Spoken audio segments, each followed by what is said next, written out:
1500चा हप्ता हा महिलांच्या थेट खात्यामध्ये आज वितरित झालेले आहेत आणि त्याची प्रक्रिया सुरू आहे. अशाच पद्धतीने ही योजना पुढेही सुरू राहणार आहे. 2100च्या बाबतीतली जी भूमी, त्याच्यामुळे गेल्याही महिन्यात साधारणपणे 2,40,00,00,000पेक्षा अधिक महिलांच्या खात्यामध्ये हा लाभ वितरित झालेला होता आणि यंदाच्याही महिन्यामध्ये साधारणपणे तितकाच आकडा आधार सीडिंग जसे जसे होत जातात त्यानुसार त्या पात्र भगिनींच्या खात्यामध्ये जमा होत आहे. मुख्यमंत्री माझी लाडकी बहीण ही योजना महायुतीच्या सरकारची अतिशय महत्वाकांक्षी अशी योजना आहे आणि आज जवळपास 2,52,00,000पेक्षा अधिक महिलांना आम्ही दर महिन्याला हा लाभ त्या ठिकाणी पोहोचवत आहोत.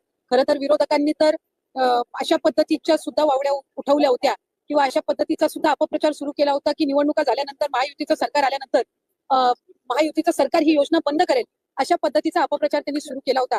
खरं तर त्या अपप्रचाराला कुठेही बळी पडू नये असं आम्ही सर्व लाडक्या बहिणींना आवाहन करत होतो. लाडक्या बहिणीच्या साठी मुख्यमंत्री माझी लाडकी बहीण या योजनेसाठी जवळपास 36,000 कोटींची तरतूद ही त्यांनी यंदाच्या वर्षासाठी केलेली आहे. ही महायुतीच्या सरकारची महत्वाकांक्षी योजना जी मुख्यमंत्री देवेंद्रजी फडणवीस साहेब, उपमुख्यमंत्री एकनाथजी शिंदे साहेब आणि उपमुख्यमंत्री अजितदादा यांच्या नेतृत्वाखाली अशाच पद्धतीनं कार्यरत राहणार आहे. 1500चा हप्ता हा महिलांच्या थेट खात्यामध्ये निवडणुकीच्या नंतर सुद्धा जवळपास 3 ते 4 हप्ते हे महिलांच्या खात्यामध्ये आज वितरित झालेले आहेत आणि त्याची प्रक्रिया सुरू आहे. अशाच पद्धतीने ही योजना पुढेही सुरू राहणार आहे. 2100च्या बाबतीतली जी भूमिका आहे ती राज्याचे मुख्यमंत्री देवेंद्र फडणवीस साहेबांनी, अजितदादांनी, शिंदे साहेबांनी सुद्धा वेळोवेळी मांडलेली आहे. एखादी महत्वाकांक्षी योजना ज्यावेळेला आपण आणत असतो त्यावेळेला त्याचा योग्य तो निर्णय राज्याचे मुख्यमंत्री आणि महायुतीचा सरकार ज्यावेळेला घेईल त्यावेळेला विभागात